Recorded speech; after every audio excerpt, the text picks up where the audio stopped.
이번 개천절 집회를 통해서 그 예수는 누구시죠? 예, 반석입니다. 예, 그것도 따르는 반석이죠. 우리와 항상 함께 하시면서 우리에게 생수를 공급해 주시는 따르는 반석. 오늘 이 따르는 반석에 대해서 우리 반석이 아빠로부터 이 예수 그는 누구신지 더 깊이 알아보는 시간이 되도록 하겠습니다. 그러면 우리 김윤동 형제의 말씀을 경청해 주시면 감사하겠습니다. 감사합니다.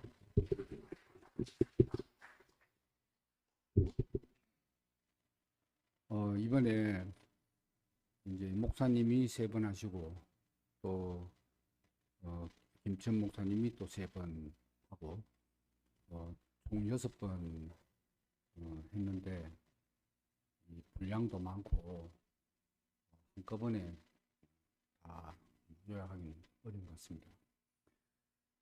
그래서 이제 처음에는 이제 목사님 말씀 3편을 중심으로 준비를 시작했는데 이번에 그 김천 목사님 이제 말씀이 그 예전과 달리 아주 솔직하게 자기의 속내를 과감하게 놓은 그게 자꾸 제가 신경이 쓰이고 그래서 목사님 말씀은 늘 있고 또 앞으로 또 할 거니까 조심스레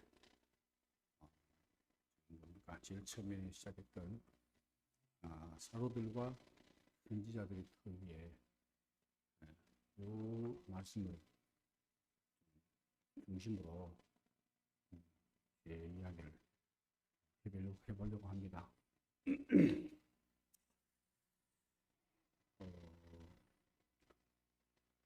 너희는 사도들과 선지자들의 터 위에 세우심을 입은 자라.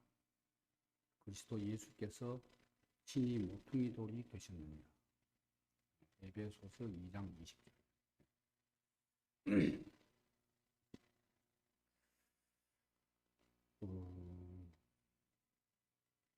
그래서 이제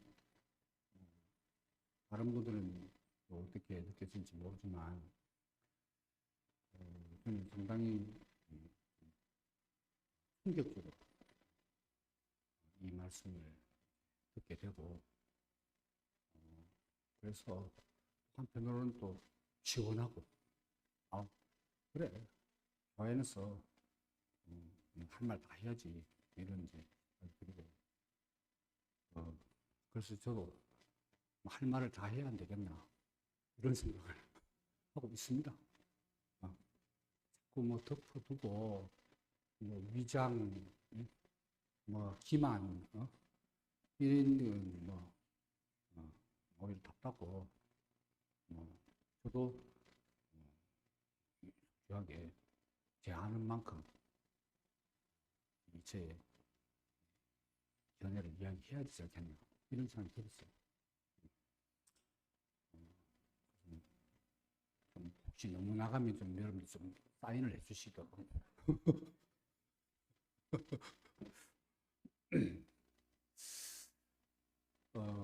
처음에 시줄 날줄처럼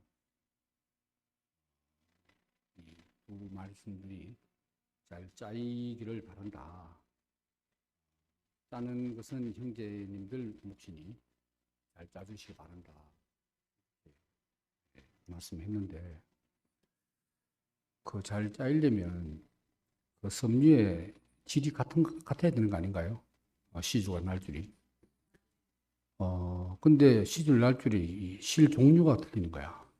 제가 듣기에 잘못 들은지 모르겠지만 그러니까 잘 안 짜지네요. 3번 다 했지만 저는 천을 못 짰어요. 혹시 천 짜신 분들이 있으면 나와서 간증을 좀 해주시고 신명기 22장 그 10절, 11절 보면 너는 소와 나귀를 결의하여 갈지 말며 양털과 배실로 섞어 찬 것을 입지 마라. 양털과 배실을 섞어 짠 것을 입지 마라. 이 말이 생각이 나요. 그러니까 뭐 누구 말이 맞고 누구 말이 틀리고 이걸 떠나서 하여튼 실 종류가 하나는 양털이라면 하나는 배실이구나. 그런 인상을 제가 지울 수가 없어요. 제가 이제 개인적으로 느끼는 겁니다. 여러분들 느낄지 모르겠는데. 그래서 제가 왜 충격으로 이렇게 느껴졌냐. 바로 대속과 구속의 문제죠. 첫날 말씀의 주제가 바로 그거였잖아요. 처음에 이제 서론으로 딱 나갈 때 그 선지자들의 터, 그 사도들의 터, 이걸 이야기할 때, 뭐 선지자들의 터는 우리가 구약에서 익히 아는 바고, 또 그들의 터 위에서 우리가 시험을 입은 것이 너무나 분명하고, 그리고 달과 별의 어두운 시절이라 하더라도 그 시절이 있었기에 햇빛과 같은 밝은 시대가 도래했고, 그걸 충분히 우리가 알고 있고, 구약의 선지자들에서 감사하는 마음을 가지죠. 근데 이제 이 사도들의 터, 이 사도들의 터가 만약 예수님의 제자들인데, 처음에 역사적 예수, 그 다음에 대속의 죽음, 그 다음에 이제 구속의 죽음. 요게 이제 이 사도들의 터다 이거죠. 그래서 지금 이제 우리까지 왔다. 이렇게 돼 있는데, 그 역사적 예수, 예수님의 제자들이 그 갈릴리 땅을 밟으면서 뭐 하나도 빠뜨리지 않고 조목조목 예수님의 말씀과 행적을 다 기록해 놓았다.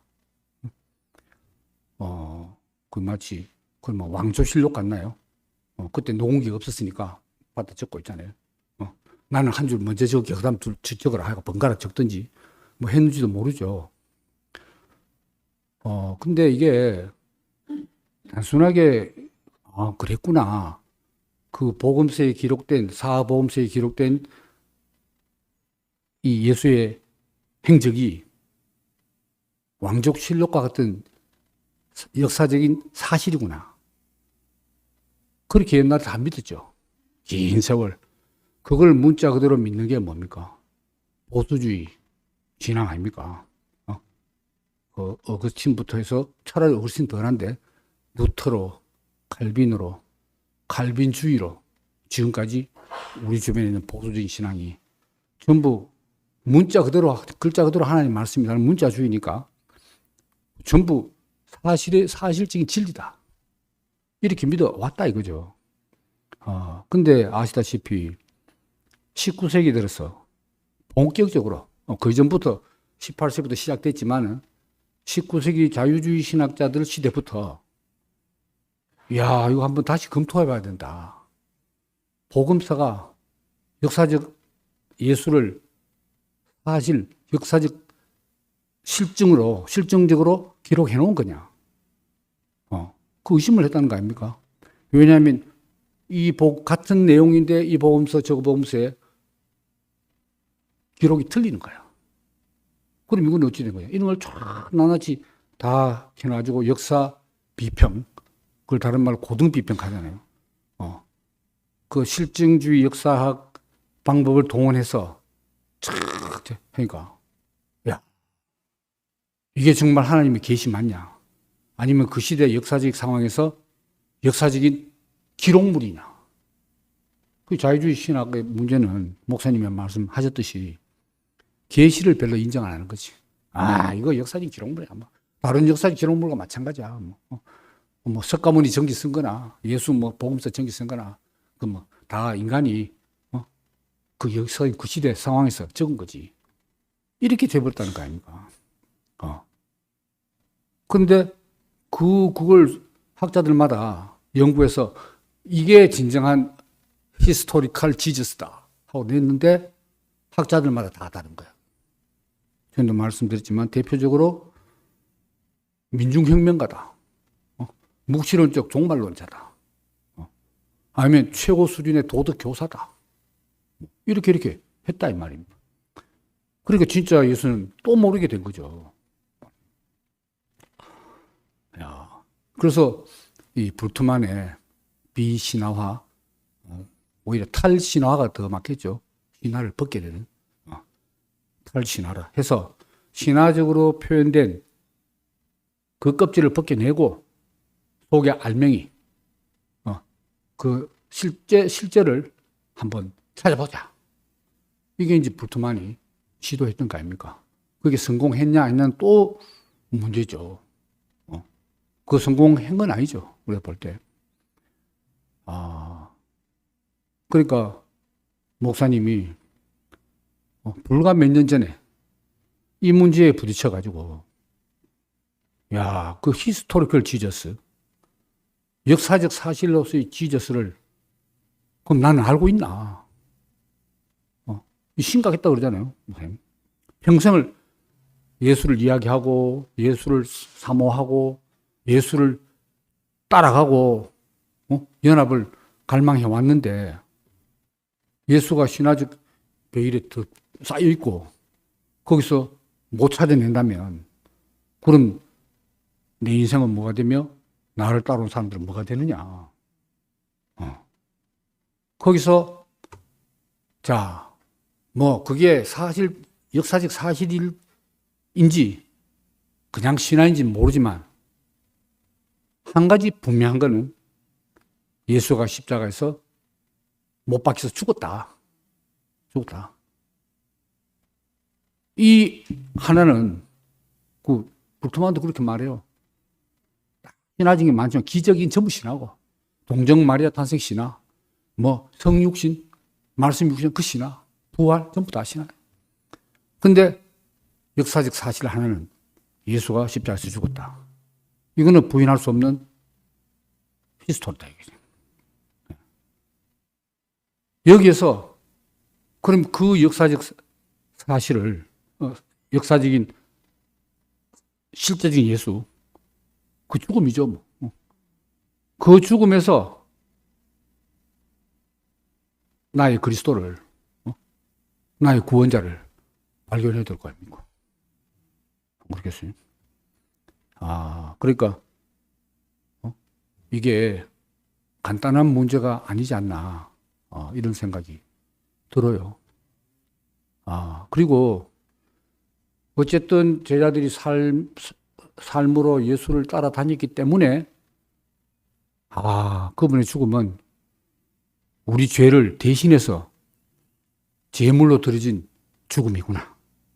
그걸 처음에 제자들이 이제 그렇게 해석을 했다는 거잖아요. 그 일리 있죠. 왜냐하면 선지자로부터 내려온 율법의 전통이 희생 제물을 드리고 내 죄가 사해지고 한 그런 이 관념 속에 종교적인 관념 속에 살아온 사람들이기 때문에 그렇게 해석되는 것이 너무 당연하지 않을까요? 그래서 이제 그 당시는 또 로마 제국이 지배하던 당시니까 로마 제국에서는 노예가 많았잖아요. 근데 그 대속 제도가 그 빚져서 노예된 사람을 누가 대신 그 빚을 다 갚아보면 자유신분으로 풀려나는 거라. 그런 일이 왕왕 있기 때문에 그 개념이 예수님이 우리 대신 죽고 우리 죄를 사했구나. 그렇게 해석하는 것은 자연스러운 일이겠죠. 근데 바울이 이제 제자들로부터 그걸 들었는데 바울은 생전에 따라다니는 사람이 아니니까 역사적 예수를 모르지. 바울은 당장 직접 만난 예수는 처음에 뭡니까? 사울아 사울아 네가 어찌하여 나를 핍박하냐는 바울이 말하는 부활의 예수를 만났다. 그러니까 예수는 죽고 다시 사신 분이다. 죽고 다시 사신 예수를 만난 거지. 그죠? 근데 이거는 뭐 이제 목사님한테 아직 안 물어봤습니다만은 바울은 함께 죽고 함께 살았다. 그걸 어떻게 바울에게서 우리가 말하는 그 포함되는 구속이 나왔을까? 그 바울은 이제 이방인을 위한 사도로 부름 받았겠잖아요. 그 당시 이방인 그리스 로마 문명권에 있는 사람들도 다 그때 희생제사를 지내지. 그렇지만 유대인들만큼 내 죄를 사함받기 위해서 신에게 제물을 드는 그 어떤 대속 의식이 그만큼 강한 건지 아니지. 그냥 신을 기분 좋게 하려고 경배의 표시로 제물을 드린 거지.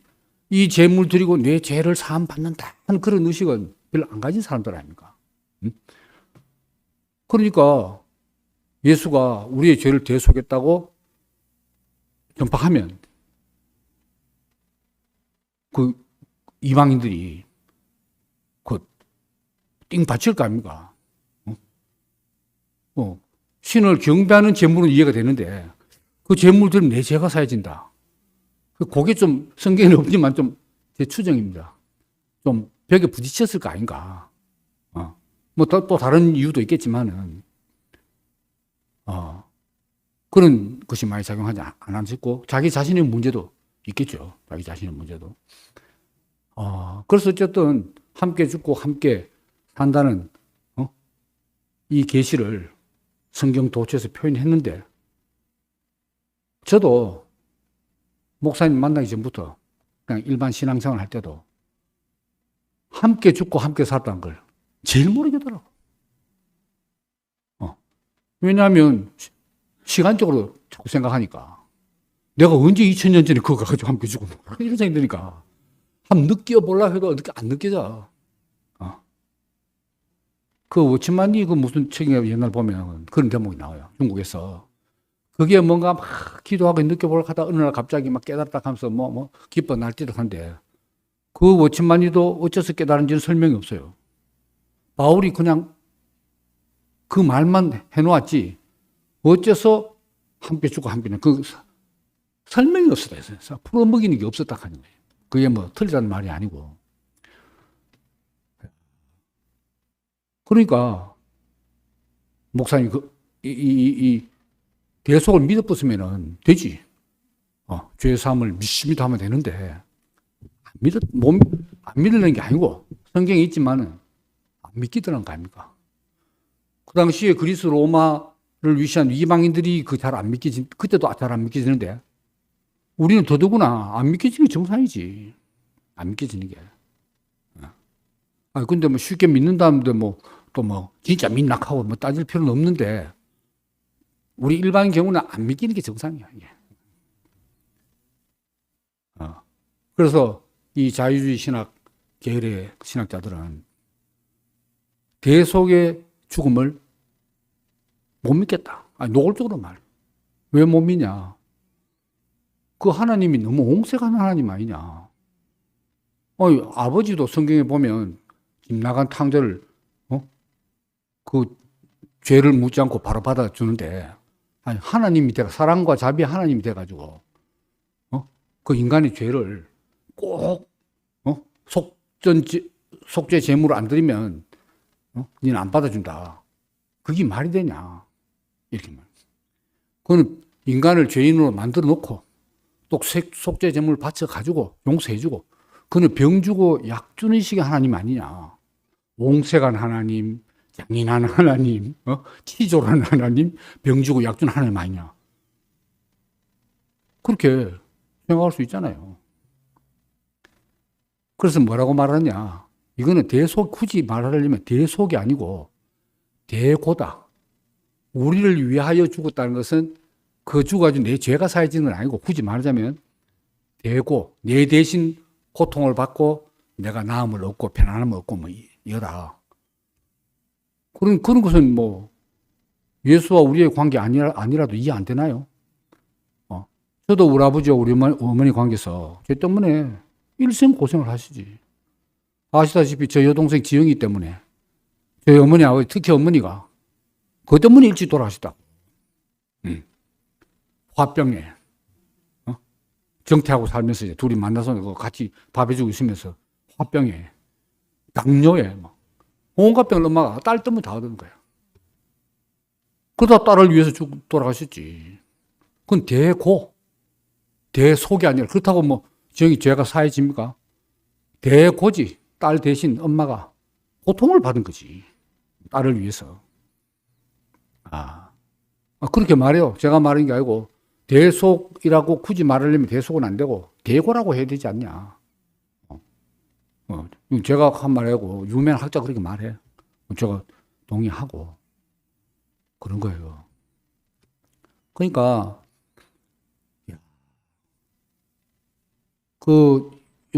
틸리히, 불트만 이런 실존주의 영향을 받은 신학자들이 하나님과 내가 실존적으로 만든 실존한다. 이런 말을 하는데 그 정신은 충분히 공감이 돼요. 나와 무슨 관계 있냐? 나와 무슨 관계 있냐? 할 때 목사님은 예수님의 생애에 대해서도 나와 무슨 관계가 있냐? 대속이라고 하면 정말 내가 대속이 맞나? 믿어지나? 성경이 있으니까 무조건 믿으려고 애를 쓴다든가, 잘 안 믿기면서도 막 믿는 걸로 하고 믿으세요 하고 말이야. 야, 그랬으면 우리 힘들었어. 근데 내가 못 믿는 거는 다른 사람에게 내가 요구할 수 없고, 어쩔 수 없이 빛이 비칠 때까지, 답이 올 때까지 기다릴 수밖에 없었다는 거 아닙니까? 이게. 야. 그러니까 이 대속과 구속이 뭐 완전 단절된 건 아니지. 뭐 대속이 또 굳이 뭐 영틀림만 아니지. 왜냐하면 그 구약에서 내려오는 희생 제물의 연속선상에서 예수가 우리를 된다. 그것도 뭐 예수 제자들이나 그 예수의 죽음을 대속으로 해석하는 유대 계열의 크리스찬들은 당시에 그렇게 생각하기 더 정상이지. 근데 문제는 우리한테 그게 실감이 안 간다는 거지. 안 그래요? 그게 바로 바울이 부딪혔던 문제가 아닌가. 그러니까 반드시 대속이 있어야 그 터 위에 구속이 성립하나. 난 그게 의문이에요. 대속 없었으면 그럼 구속이 안 나왔나? 역사적 예수가 없었으면 물론 뭐 대속이든 구속이든 없었겠지. 그렇지만 예수의 죽음을 꼭 대속으로 해석한 다음에 구속이 나올 수 있는가? 저는 아직 그건 잘 모르겠어요. 근데 어쨌든 대속 아닌 구속. 저도 이것 때문에 지난 한 1년간 목사님하고 제일 많이 질문한 게 바로 이 대속 구속문이에요. 대속 구속. 근데 이제 그게 제 자신에게 조금이나마 경험이 되니까 맞다. 아마 그 출발 때문에 지금 제가 이 자리에도 좀 앉아있는 기회가 생기지 않았나. 왜냐하면 그게 안 되니까 계속 모른다, 안 보인다, 안 보이니까. 참 형제들에게 안타까움을 주고 했던 거 아닙니까? 안 되니까. 그러니까 이 구속을 두고 목사님은 일생이 걸린 거 아닙니까? 그렇게 물론 우리가 다 일생을 목사님처럼 그럴 필요는 없지만은 그만큼 대속이 본인에게 답이 안 됐다는 거잖아요. 그럼 대속 부정하면 딴 게 뭐 있어야 될 거 아닙니까? 십자가의 죽음이 내한테 그 효능이 적용이 돼야 되는데 대속은 안 믿어주면 그럼 예수는 뭐 때문에 죽었나? 뭐 때문에 죽었나 이거라. 그러니까 기존 보수 정통 신앙에서는 왜 대속으로 갈 수밖에 없었는가? 분명히 바울이 함께 죽고 함께 산다 했는데 왜 대속으로 갈 수밖에 없었는가? 그거는 구원의 개념이 우리하고 틀린 거라. 왜 대속을 받아야 되나? 대속이 죄를 사해 주는 거 아닙니까? 예수님이 내 대신 죽고 죄가 사해져서 죄 사함 증명서가 있어야 내가 천당을 가든지 아니면 최후의 심판 때 그거는 분실하면 안 돼. 내가 무덤 가도 딱 넣어야 된다. 딱 수위에 넣어놨다가 예수님 재림할 때 빰빠라빵 하면 그걸 딱 해. 그럼 좀 보자 할 때 딱 죄사 뭐 딱 하면 그럼 이제 영생 복락으로 다시는 둘째 사망 힘으로 천상계로 올라간다 아닙니까? 그 내용인 거라. 다시는 죽음이 없다. 왜 예수님이 부활해서 제자들이 나타났는가? 바로 너희들이 그리고 이어지는 후손들이 나를 믿고 죄사함을 받으면 나중에 최후의 심판 때 지금 내 이 몸처럼 부활한다 알겠지? 그겁니다. 그건 제가 마음대로 하는 거 칼빈이 기독교 강조에서 그렇게 말해놨어요. 그 모습을 미리 보여주기 위해서 예수가 부활했다는 거라. 야, 그러니까 정말 그 시대에 그 신화적인 세계관이 지배하는 시대에 정말 죽음에 매여가지고 일생을 종로를 하는데 내가 이래 죽으면 살다 죽으면 무슨 의미가 있노? 하는 그 무의미 가운데 구원의 메시지, 복음을 던진 거 아닙니까? 그거다 이 말입니다. 그러니까 예수는 반드시 신이 되어야 되는 거라. 신성이 있어야 돼. 신성이. 왜냐하면 사람이 영생하려면 신성에 참여하는 거 아닙니까? 신성에 참여하려면 그 하나님의 신성과 인간의 인성의 중간 고리가 되는 예수님에게서 인성으로 우리한테 걸고 하나님 인성 요 고리 걸고 해가지고 넣어가줘야 되는 거야. 신성에 참여하면 예수가 신성이 아니면은 인성이 어째 바로 우리가 갑니까? 안 되지. 반드시 신성이 있어야 돼. 그러니까 말씀이 육신이 됐다는 이 구절을 사도 요한이 그걸 변형해서 했는지는 대단히 의심스럽지만 어떻게 해석했냐. 말씀이 하나님과 함께 있고 이 말씀은 곧 하나님이다. 하나님이다 함께 있네. 그러면 말씀이 전부 하나님 아니잖아요. 한 자체는 아니잖아요. 함께 있어. 그러니까 하나님, 말씀 1위 성부 하나님, 2위 말씀 하나님, 3위 성령 하나님. 그래서 2세기, 3세기에는 아무도 아버지가 성부, 아들, 로고스 말씀이 이제 아들입니다. 성자보다는 그래도 또 위에 있어야 안 되나? 오리게네스도 그렇게 막 이렇게 했는데 점점 이제 예수를 신격화 하면서 아버지 하나님과 아들 하나님이 위가 같아. 위는 동등이. 그리고 본질만 다르다. 본질은 같고 위격만 다르다. 이위 하나 위격만 다르다. 그래 놔야 바로 그 말씀이 육신이면 바로 예수가 되잖아요. 그 예수가 인성을 갖춘 신성이 되는 거예요. 결국 예수의 신격화에 이 신격을 교리화시킨 게 삼위일체고 기독론 아닙니까? 그 왜 그렇게 반드시 그래야 되나? 내 구원을 위해서. 나의 대속의 주님이 되기 위해서 그렇다게. 그냥 뭐 신학적으로 대속 이게 아니고 내가 영원히 살아야 되는데 살려면은 내 죄가 사해져야 되고 내 죄가 사해지려면 예수님은 반드시 신성을 갖춰야 된다. 그럼 될 수밖에 없는 건가? 그런데 왜 자유주의 신학자들은 그걸 의심하기 시작했는가? 근대에 들어오면서 과학적 세계관이 지배를 하게 되죠. 그 전부 그 신화적 요소가 너무 많고, 그 당시 우주관 세계관에서, 신화적 세계관에서 나온 이야기다. 그래서 과학적인 세계관에서 보니까 당장 최후의 심판이라든가, 내세라든가, 천상계라든가, 지동설이 생겨가지고 우주관이 바뀌어버렸어. 그전에는 삼층천, 공창 위에, 물, 그 위에 하나님 계시고, 그 다음에 땅과 하늘, 그 다음에 지하세계, 요 삼층 구조로 되어 있다. 그런데 지동설 대뿌이가 없네요.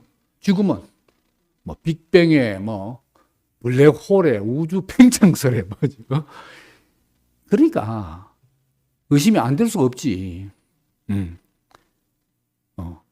그래서 자유주의 신학자들이 이 대속으로는 안 된다 하는 거잖아요.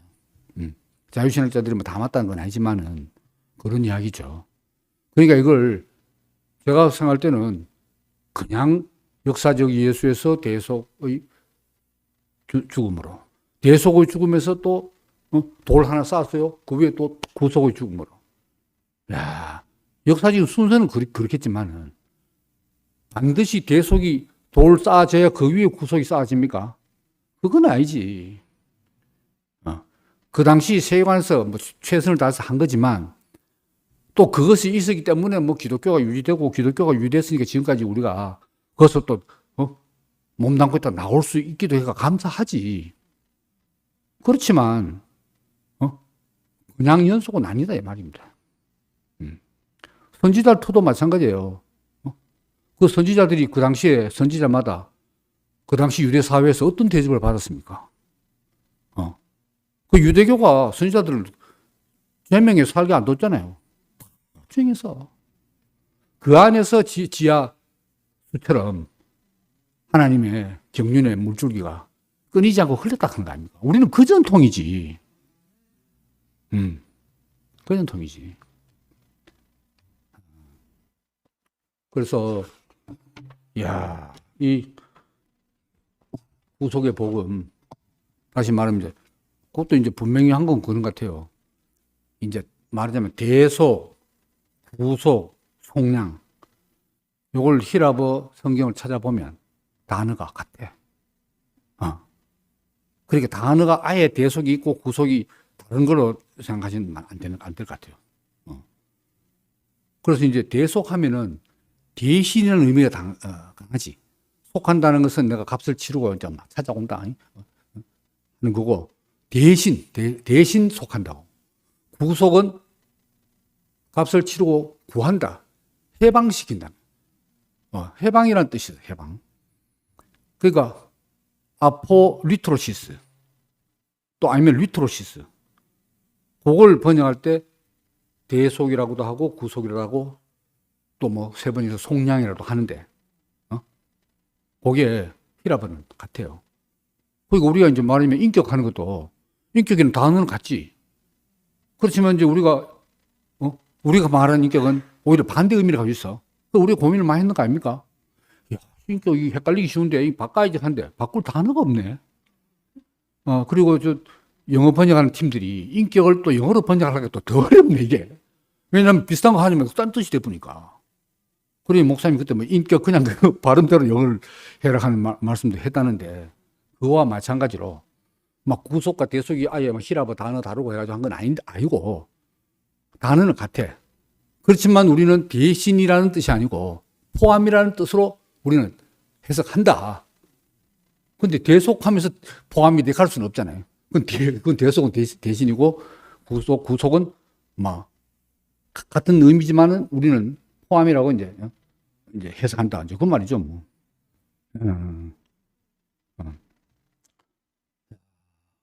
저는 아직도 참 목사님이 말씀하시는 이 구속의 의미를 뭐 목사님 아는 만큼 다 몰라요. 근데 이게 이렇게 중요하냐. 여기에 모든 하나님의 이 경륜이 걸려있는 막 사활의 문제냐. 그거라니까요. 그러니까 이제 그렇게 말해놨잖아요. 루터는 믿음으로 의롭다함을 얻는다는 루터교 복음. 그리고 가톨릭은 이제 그 행위로 인한 성화의 개념. 그리고 동방교회는 연합의 개념이다. 한데 루터교하고 뭡니까? 동방교회하고 대표자들이 1980 몇 년에 만나가지고 공동선문을 작성했는데 우리는 같은 실제의 다른 측면을 이야기하는 거지 다른 건 아니다. 그 말이 일리는 있어. 왜냐하면 그 루터를 보면 루터가 의인은 믿음으로 말미암아 살려 했는데 그럼 의롭다함을 받으면 끝나나? 그럼 그 다음 어쨌든 그 당시에도 계속 물었는 거야. 또 성경에 분명히 성결해지는 과정을 이야기하고 있잖아요.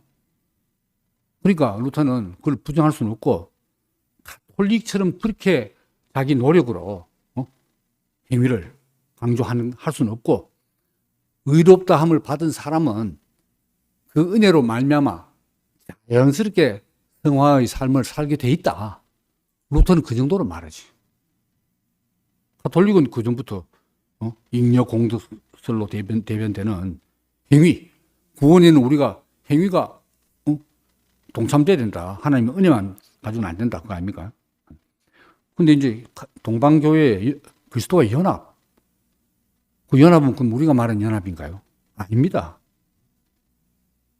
동방정교회가 성경 구절도 그런 게 많아. 뭐 내가 너를 신으로 만들겠다. 뭐 나는 신들로 만들기 위해서 사람들을 불렀다 하고 이런 성경 구절을 다 뽑아가지고 인간이 하나님께 창조되고 부름을 받은 목적은 신화되는 거다. 우리 미토스 할 때 미스가 아니고 신으로 화해가는 신화되기 위해서 우리는 인간으로 태어났고 부름을 받았다. 그게 동방교회의 목적이라. 그게 히라보로 테오시스. 신이 되는 거. 그래서 해요. 하나님과 가장 닮아야 연합이 안 되나? 이거야. 그러니까 사실은 루터교나 가톨릭이나 동방교회나 인간이 연단을 거쳐서 점점 교환 목적을 해서 이제 모래 성분 나무는 다 빠지고 100%까지 이제 가는 거지. 100% 돼보면 완전 이제 100% 하나님하고 연합해 보잖아요. 근데 문제는 그런 사람이 누가 있나 이거지. 그런 사람이 누가 있나 이거지. 그 2000년 동안 내려오는 바로 그 대속의 죽음, 그 신앙에서 지금 기독교가 몰락의 위기를 겪는 거 아닙니까? 제가 요전에 목회대모에서 잠깐 말한 건데, 지금 오늘날 기독교의 위기가 뭐 제도의 뭐 문제점, 목사님들의 부패 뭐 이런 게 근본 문제가 아니고 상품으로 말하면 LG맨의 태도나 매너나 이게 문제가 아니고 제품이 문제다 이게. 그 전하는 메시지 자체가 문제다 이게. 그 메시지 자체가 문제인 게 1번이 바로 대속의 죽음이기라. 그리고 뭐 천당 가고 뭐 종말에 뭐 심판 받고 그게 안 믿어진다 이거지. 요즘 지옥 가는 게 두려워가지고 누가 믿으며 천당 갈 걸 희망하고 누가 믿나 이거. 근데 이 대속을 붙잡고 지금까지 한 건 참 너무나 안타까운 일이다. 이제 그런 이야기죠. 이게. 그러니까 그래도 뭐 대속이 잘 믿어지고 잘 이해가 되면 뭐 그게 어째 이해되놓고 믿어진다는데 어째 갈 수 있어요. 그럼 뭐 하면 되는 거지. 근데 죄송하지만 저는 잘 안 믿어져. 저는 죄송하지만 저는 잘 안 믿어요. 그리고 저 앞서 잘 안 믿는 목사님 말씀이 너무 포함이 되는 거예요. 야, 목사님은 대속 와 못 믿노? 그게 어렵나? 성경에 안 있나? 이런데 나 안 믿어지만 대국에 오늘까지 남았을지 모르겠어. 그러니까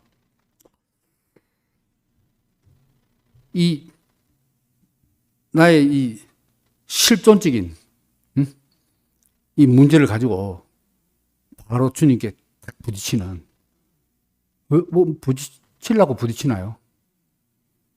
부딪힐 수밖에 없고 너무 가난하고 다급하니까 그런 거야. 목사님 뭐 입만 띄면은 뭐 가난한 자에게 복음인데 아직 뭐 박수도 하고 막 그 들 때마다 새로워. 그 가난하다는 의미가 다급한 사람이 봐야 된다. 절박한 사람이 봐야 된다. 제가 그런 말씀을 드리면서 저를 다시 한번 제 인생 여정을 회상해 봤다고. 제가 CC회관에서 22살 때 이제 갔습니다. 그때 계신 분들 좀 있는 분들 있지만은, 저는 그래도 정통 이 장로교회, 그 목사님은 대구에서 지명도도 있고, 풍채는 우리 목사님보다 영 나아요. 우리 목사님도 상당히 미남이지만은, 그 좀 한 레벨 위에. 유식하고요. 미국에 갔다 오고, 뭐. 저는 자부심이 있었죠. 근데 내가 못 사는 거야. 못 사는 거야. hin기도 바뀐 거 없고, 문제는 그대로 있고, 나중에는 내한테 오호라, 이를,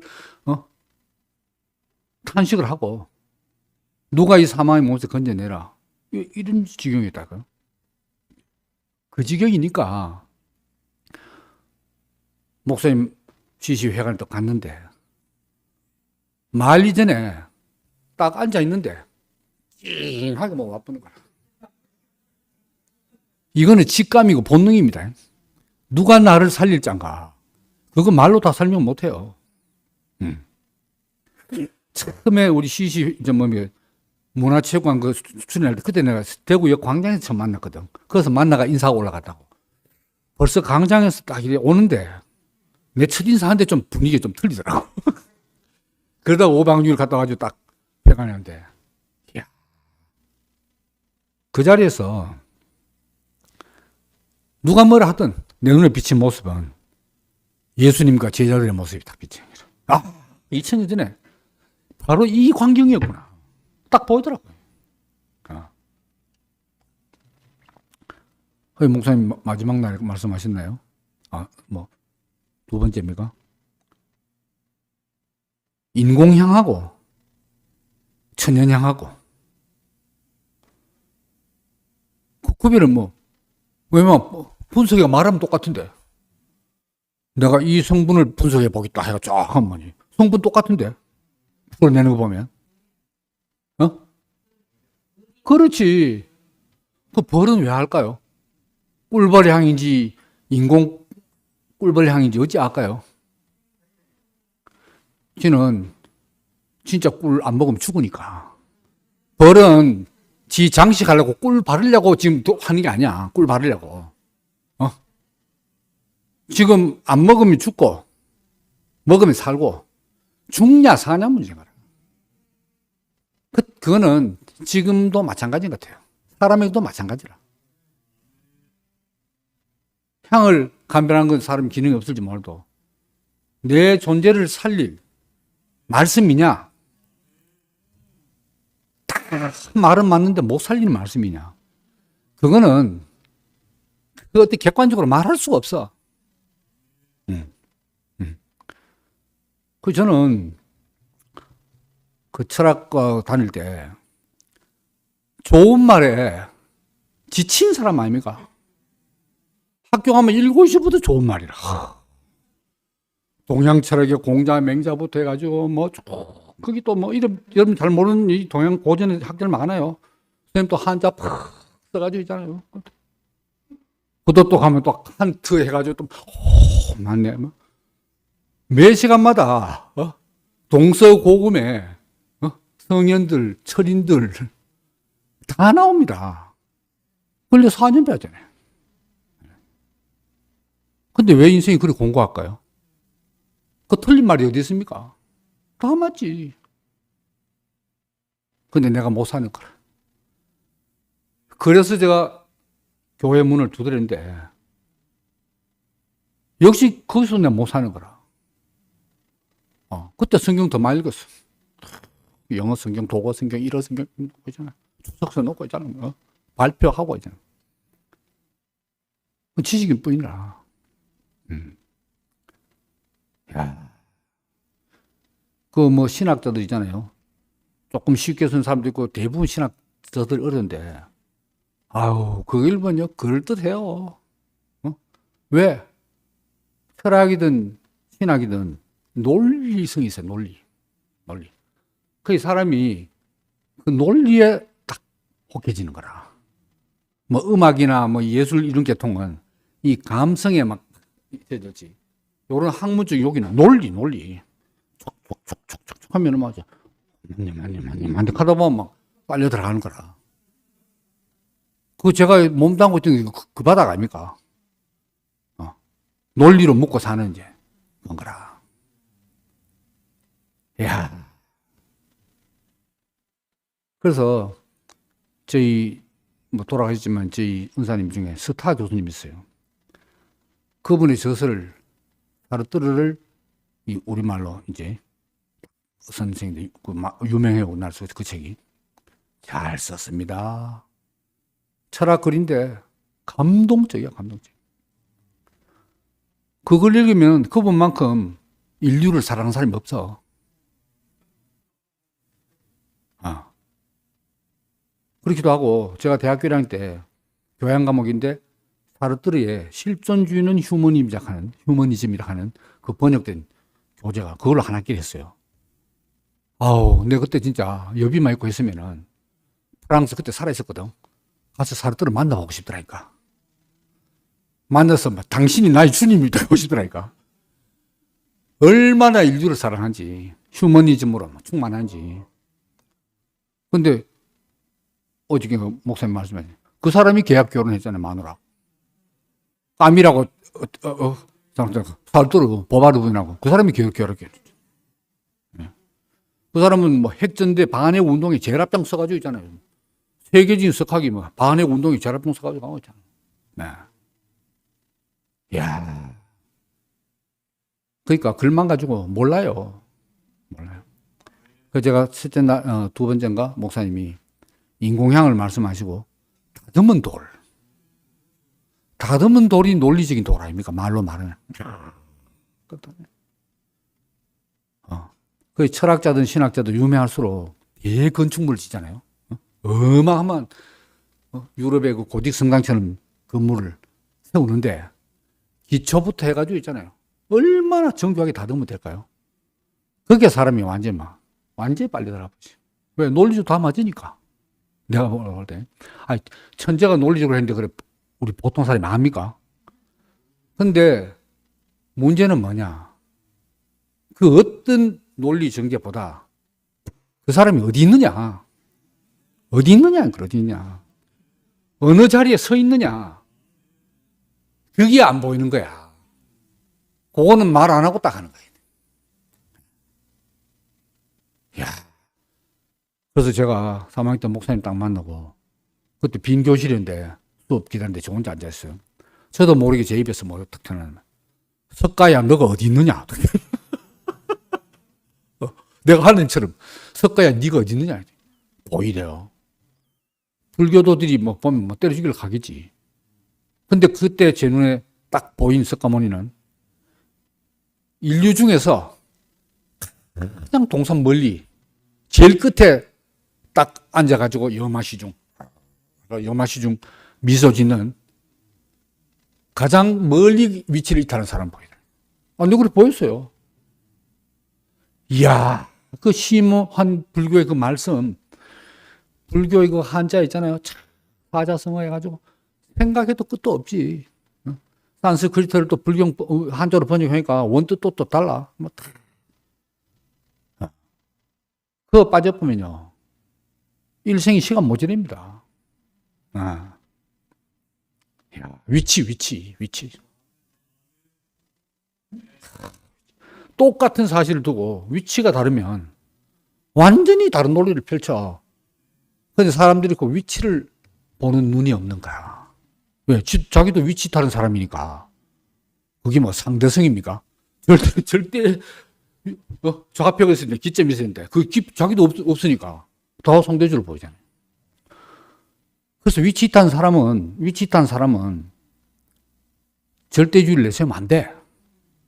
그게 근본주의가 되고 분쟁이 일어났잖아요. 그러니까 이제 위치 있다는 사람은 나도 위치 있다 했고 너도 위치 있다 했으니까 서로 다 인정하자. 어차피 이탈한 건 피차 일반 아니냐 이래 나오는 게 맞아. 그게 정상적인 마인드지. 위치 이탈을 했는데 막 이 사람이 그게 근본주의가 있잖아요. 종교가 그래서 문제 아닙니까?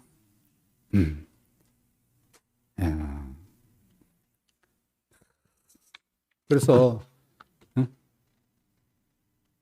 이 역사적 예수의 삶,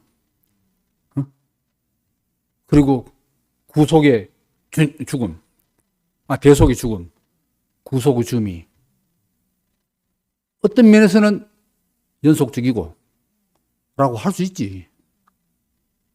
그렇지만 이거는 판이 다른 겁니다. 판이 달라. 야, 그래서 목사님은 역사적 예수부터, 그게 뭐 신화가 됐든, 뭐 역사적 사실이 됐든, 목사님 어떤 관점에서 복음서를 바라보는가? 여기에 내가 이런 기사와 이적을 행하고 이런 고봉의 도덕적인 말씀을 하는 이 예수님에게 내가 포함될 수 있나? 이분과 내가 만날 수 있나? 그거 아닙니까? 그거 아닙니까? 야, 그렇게 생각하기가 쉽지 않지. 그저 자기 분수를 모르고 사람들이 닮으려고, 따라 해보려고, 그게 2000년 내려온 거 아닙니까? 해도 교화목, 온전히 교화목이 된 그 교화목이 안 되네. 야, 이제 끝났다. 불교식으로 말하면 해탈. 우파니샤드로 하면 이제 아트만, 내 속에 아트만 발견했다. 이 아트만이 브라만이네. 내 죽음이 예수 죽음이네. 또 해보면. 야, 그게 안 된다 아닙니까? 그래서 거기서 예수가 와, 내가 만날 수 없고, 그리고 대속에서 고마운 걸 말하면 뭐 그게 최고지. 가만히도 대신 주어가지고 네 잘 사했다 하니까 그런 횡재가 어디 있습니까? 그러니까 뭐 이해되거나 말거나 믿어보면 되는데 목사님 너무나 진실하시다 보니까 그 억지로 안 믿어지는 거야. 혜택은 그저 그만인데 실감이 안 난다는 거지. 이야. 그래서 구속밖에 안 남았는데 그 구속에서 그럼 구속을 구속의 주님을 내가 어디서 만나냐? 그럼 그거 아닙니까? 어디 포함되고 어디서 만나냐? 그게 바로 십자가에서 내려오지 못하고 죽으신 예수. 거기 아니면 내가 만날 자리가 없더라. 그걸 우리 지금 몇 번 들었습니까? 요즘 걸려서 몇 번 들었습니까? 근데 이상하게 들을 때마다 새롭네. 들을 때마다 이전에 좀 안 들었던 것이 새롭게 들려. 그거 이상해. 이상해. 야, 그러니까 이제 이 자유주의 신학자들이나 뭐 신정통주의나 결국 대속의 죽음은 이제 인정 안 해. 어쩌면 그거는 우리하고 같아. 그까지는 왔는데, 그러면 이제 주님이 나의 구원자가 되어야 될 거 아닙니까? 그래서 이렇게 말한다고. 십자가를 바라만 보면 안 되고, 저줄 가지고 내가 했다. 그래서 막 감상적으로 눈물을 흘리고 그 대속의 은혜에 찬송가 부르고 경배하면서 하는 것은 몰통한 식으로 말하면 아주 괴택은 말딱하네. 그 십자가의 장미 화환을 딱 돌려놔. 아름다운 십자가로 딱 이렇게 돌려놔. 그러니까 딱 예배당이나 성당에 십자가 해놓은 거는 십자가만 보면 대속의 은혜를. 주님이 죽음 때문에 내 죄 사함 받구나. 이제 나는 무조건 천당 간다. 이런. 근데 몰트만은 우리 종교 형제하고 그 신학 스타디 할 때 나왔잖아요. 그걸 그냥 그 덕분에 내가 그냥 받는 혜택이 아니고 내가 그 십자가에 동참을 해야 된다. 내가 함께 십자가에 달려야 된다. 그럼 그 십자가 달린 게 뭡니까? 예수의 고난에 참여해야 된다. 예수의 고난에. 거기서 가슴이 떡 막히는 거야. 그러니까 그 고난은 뭡니까? 억눌린 자, 공핍한 자, 억울한 자, 민중들이 고난해. 예수가 왜 죽었냐? 그 민중들이 죽은 거 아니냐? 그리고 해방신화, 흑인신화, 여성신화. 이래 되는 거지. 민중신학이잖아요. 야. 근데 목사님이 그래 참여하려고 하니까 체력이 안 되네. 그 보통 힘입니까? 가서 뭐 저항하고 있잖아요. 저항하고 있잖아요. 요 많은 사람들이 좀 달라요. 이 짝짝하네. 그 상도나 용환수하는 보면 좀 다르다고 쳤죠. 목사님이 이 흔들 몇 번 하면 이 팔 아파 못해. 저는 흔들림은 있지만은 그럴 용기가 없어. 민중을 위해서 내가 몸을 불살을 내줄 만은 못해. 그리만 나는 궁금한 게, 그까지 다 공부 못했는데 몰토만이 어째서 만유를 구원하는 십자가 되나 모르겠어. 만유를 그렇게 참여하는 사람이 얼마나 되는데 그 참여해서 구원받으려고 하면 누가 하겠어요? 그냥. 몇 사람 안 되지. 함께 죽는다는 건 맞는 말 했어. 근데 그 함께 죽는 걸 그렇게 못 죽으니까 어디서 죽나 이게 함께. 바울이 말한 함께 죽고 함께 산다는 게. 그게 딱 십자가에 달리신 예수를, 내려오지 못한 예수를 보고. 근데 그걸 눈 부릅뜬다고 보여집니까? 아니면 뭐 멀리 있으면 망원경 좀 가져와 봐 이렇게 가지고 또 보면 더 잘 보입니까? 확대해도 안 보이고 현미경 들여도 안 보이고 안 보이는 거라. 안 보이는 사람한테는 왜 안 보이겠어요? 그렇지. 굳이 거기서 저분이 나오나 한 거 발견하기 싫은 거라. 야, 사람이 그렇대. 남의 말이 아니고 제가 그랬다 아닙니까? 그것도 뭐 같이 이 안에서 수십 년 함께 따라온 목사님이 제자가 이건 2000년 만에 열심히 계시다하고 마지막 봄이한데 나는 싫은 거라. 왜 꼭 그거 아니면 안 되는데 속으로. 그는 머리로 생각한 게 아닙니다. 내 전 존재로 본능으로 막 딱 싫은 거야. 그 여유가 있으니까. 배부르니까. 그러니까 한 번, 광야에서, 반석에서 한 번, 그 터져나온 생수 마셨다고 40년 못 간다 이거지. 따르는 반석. 저도 중간중간 반석 터지고 물 많이 마셨어요. 그 물 마신 경험을 이제 가지고 제가 복음을 전파하고 또 젊은 형님들 교회에서 뭐 양육하고 그랬잖아요. 그거 좀 마셨으니까. 그런데 마지막 자리에서 이 따르는 반석은 싫은 거라. 야, 그렇대. 아직 멀었습니다. 나 오늘 할 말 많은데. 그거 먼저 나오면 지없습니다.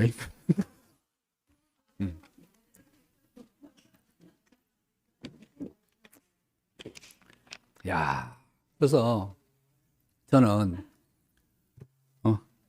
또 다음 주 또 하면 되긴 한데 이제 마지막으로 하고 싶은 이야기가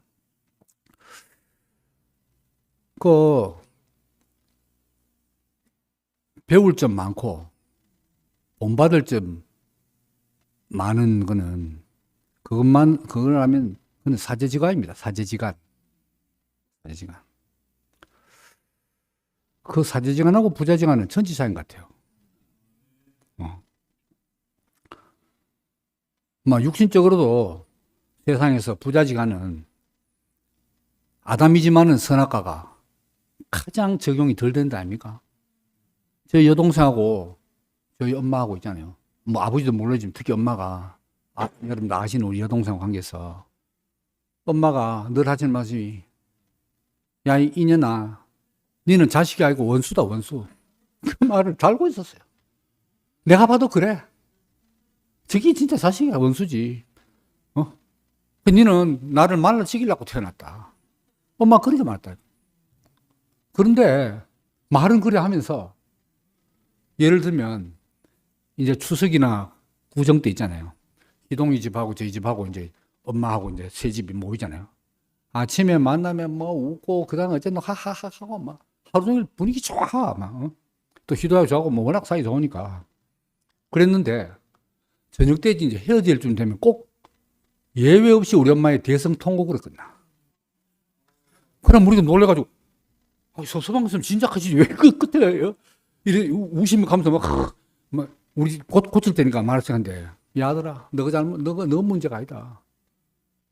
내가 인연을 놔두고 내가 죽어보면 너한테 짐 되잖아. 그러니까 내 죽기 전에 너한테 짐 안 되도록 내가 딱 어디 보내놓고 요양이나 뭐 관리하는데 보내놓고 내가 보면 내가 책임지고 너한테 짐 안 지운다. 그렇게 하면서 막 우시는 거야. 그럼 제가 뭘 하겠어요? 그런 장남이 돼가지고 그럼 무슨 말씀을 그래 하십니까? 제가 책임지죠. 그래 책임진데 저보다도 우리 자매가 죽어버렸지. 고생 많이 했어요. 전 뇌수술을 한 거는 그 영향이 제일 커요. 우리 엄마가. 그러니까 우리 육신의 관계도 부자지간의 이 선악과가 제일 적게 발생되고 영적 생명의 부자지간은 말할 것도 없죠. 그래서 제가 딱 생각나는 게 히랍 철학의 두 거봉이 플라톤하고 아리스토텔레스 아닙니까? 아리스토텔레스가 저 북부 마케도니아 지방에서 남쪽의 아테네 플라톤의 아카데미아에 유학을 왔어. 아리스토텔레스 아버지가 그 알렉산더 대왕 아버지 필리포스 2세인가? 그 필리포스 2세의 궁중 시의 아닙니까? 그 유명한 의사지. 그 아들이었다고. 그래 18살 때 플라톤의 아카데미아에 와가지고 플라톤이 그때 한 60쯤 됐거든요. 그래서 80세 경에 죽을 때 20년간을 배웠으니까 지도 한 40살 되지. 그래서 뭐 아리스토텔레스가 플라톤 못지않은 천재야. 그런데 딱 플라톤 죽고 나니까 뭐 이렇게 했냐. 이데아는 없다. 이데아는 없다 이거야. 플라톤은 일생을 이데아론을 말하기 위해서 일생을 바치고 아카데미아까지 가지고 했는데 그 수제자가 이데아는 없다 이거야. 그래서 플라톤, 아리스토텔레스 처음부터 그런 생각 들었으면 20년 거기 있었겠어요? 배울 점 많죠, 플라톤한테. 공통점이 많아요. 첫째, 목적론적 세계관이에요. 목적론적 세계관. 그 당시에도 벌써 그 이전에 데모크리토스의 유물론적 세계관이잖아요. 소피스트의 상대주의적 세계관. 그런 걸 그 대결하다가 소크라테스 죽었고 플라톤이 스승의 대를 이어가지고 절대적인 가치관을 확립하고 그 토대가 이데아론 아닙니까? 그러니까 거기에 감동했겠지. 아리스토텔레스도. 했겠지. 그런데 뒤에 가서 이데아는 없다. 야, 플라톤이 죽었다 무덤에 다시 나쁘면은 최후의 심판대를 나면 딴 것으로 니 다시 한번 보자. 얘는 뭐 매운망덕한 놈이지. 했을 거 알겠어요? 근데 아리스토텔레스는 뭐라고 했냐. 우정과 진리는 별개의 문제다. 내가 뭐 선생님한테 사적 감정에서 한 게 아니고 진리를 추구하도록 해서 선생님 이데아는 없는 거다. 이거야. 그럼 초월적 이데아 없으면 뭐냐. 예를 들면 사람이 여기도 많잖아요. 왜 있느냐. 사람 이데아가 초월적 세계에 있기 때문입니다. 사람 이데아가 먼저 있고 그리고 현상계에서 기마무기 이하무기 그런데 아리스토텔레스는 그런 초월적인 보편자가 없다. 그럼 어디냐? 각 사람에게 공통적인 보편적인 사람이라고 칭할 수밖에 없는 본질이 들어있다. 개별자 속에. 그게 전부 공통적이니까 그걸 사람이라고 이름 붙이면서 추상명사로 그다. 그러니까 초월적인 실제는 없다 이거예요. 얼마나 반대입니까? 그러니까 플라톤은 아리스토텔레스는 아싸리 텔레스인지 뭐 아리스토텔레스인지 모르겠는데 아싸리하게 아카데미에 나갔어. 그리고 따로 니케이오는 학원을 차리는 거야. 그게 소유학파라 하잖아요. 나갔어. 야, 그러니까 사제지관은 우리 뭐 그거는 아주 건물들이 가는 거고, 제가 그 있던 바닥에서 대학원에서 그 총망되는 제자들 있잖아요. 그러면 선생님들이 제자 서로 찾으려고 그것 때문에 싸우는 거야. 석사에 또 자기 제자 박사 올리려고 있잖아요. 다 못 올라가니까. 그래가 막 원수지고 싸우고 한데, 그 제가 저희 지도 교수님 아닌데, 근데 우리 이제 같은 과에서 저쪽 이제 그 가문에서 똑똑해요. 둘 다 똑똑해. 그래서 선생님이 총회를 하고 석사까지 이제 시기를 내고 하나 독일, 하나 오스트리아에 박사 유학을 보내가지고 둘 다 박사를 받아왔잖아요.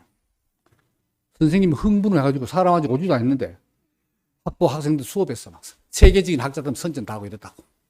자기 제자 넣으려고 이제. 근데 둘 다 1년도 안 돼가지고 선생님하고 싸우고 나갔다고. 왜냐하면 석사 때까지는 무조건 아멘이었는데 이제 독일에서 배워가지고 이제 독일에서 배워가지고 박사 받았어. 선생님은 미국에서 배웠지만은.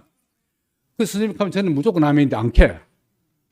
저 생각에는 이렇고 독일 저 암흑의 학자는 이렇게 말한대요. 그럼 몇 번 하면 선생님이 참지. 좋아. 네 하고 싶은 대로 말해. 근데 나중에 할 때마다 토다니까 나중에 그 선생님이 또 성질이 있으신 분이거든. 책상을 발로 차면서 이 XX야. 네 누구 덕에 컸어? 그리고 한 명은 서울 모대학에 자기가 자기 발로 취직하고 하는 철학 다 채우고 근데 더러워서 못하게 돼가지고 따로 해가지고 반도살 해가지고 지금 이제 그걸로 좀 성공했어요. 사제관은 충분히 그럴 수 있는 겁니다. 동양에서는 그래도 워낙 군사부 일체가 돼가지고 제자가 안 따져요. 따지기 전에 진리보다는 예의가 먼저인 거야, 동양에서는. 그러니까 이 동양 철학은 발전이 안 돼. 무조건 아멘을 하다 보니까 막 이러는데 서양은 안 그래. 비판, 분석, 뭐 토론, 요즘 말하는 디베이트 뭐 해보니까 디베이트가 뭐 다툰다는 거 아닙니까? 말로 다투는 거지. 그래서 이 종교경제가 이 석사 때 전공한 헤겔 뭐 이렇겠냐. 철학의 역사는 서양 철학의 역사는 바보들의 진열장이다. 그러니까 그 뒤에 철학자가 그 앞에 철학자들 전부 바보야. 그리고 이제 바보들이 이제 전부 진열 때 누워 있어. 죽은 바보들이. 하고 자기 죽으면 또 그 뒤에 사람한테 니도 바보다 해가 또 진열. 철학에서는 바보들의 진열. 이게 사제지가입니다. 그것도 과학의 세계 같으면 그런 일이 안 일어나지. 딱딱 실험하고 뭐 하면은 뭐 제자가 선생님하고 다른 이야기 할 게 뭐가 있어요. 발전시키는 거지. 그런데 이 어려운 게 철학, 신학, 요 형이상학적인 어느 게 맞는지 토론하면 끝도 없는 플라톤의 이데아론이 맞나요? 아리스토텔레스의 제일형상론이 맞나요? 무슨 결판을 내겠어요? 그러니까 그거는 어차피 철학이니까 손으로 다듬어서 만든 거니까 어느 게 맞다 틀리다 할 수도 없고 그 바람에 이제 철학이 발전했다. 다양하게 전시됐다. 하지. 그렇지만 아버지께로 가는 길에 그런 식으로 갈 수 있나요?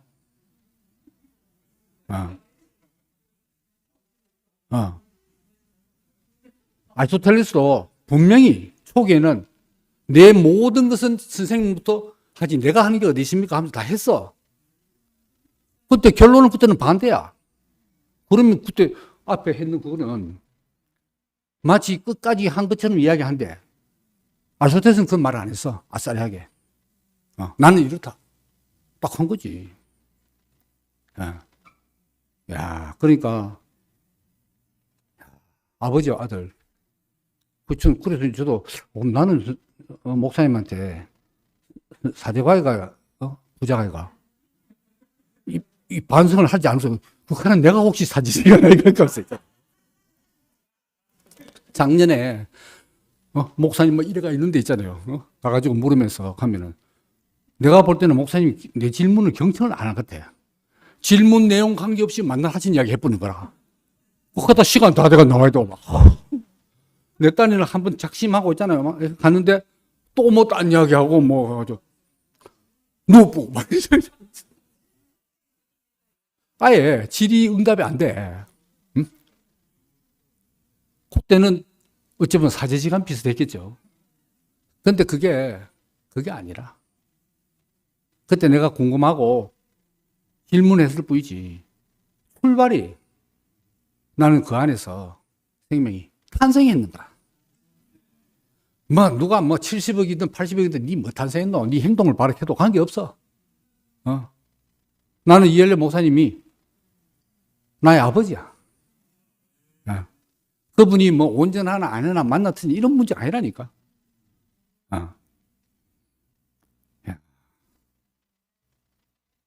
그러니까 이 성경이 그 위치에서 보이는 거라. 아들 위치에서. 그래야 아버지는 자꾸 대속하는데 나는 싫기도 하고 이해도 안 되고 있잖아요. 한데 결국 그 생명이 어디 갑니까? 시간 문제지.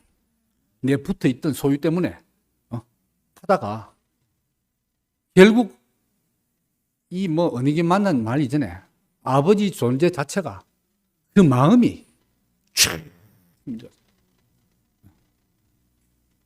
나에게 복 줄래는 이것밖에 없다. 야, 요 말만 딱 따면은 이거 완전히 배 타진 거 아닙니까? 아니 그것밖에 없다니 절대화하면 되나? 그거는 절대화하면 안 되지. 그 관계 문제인 거라.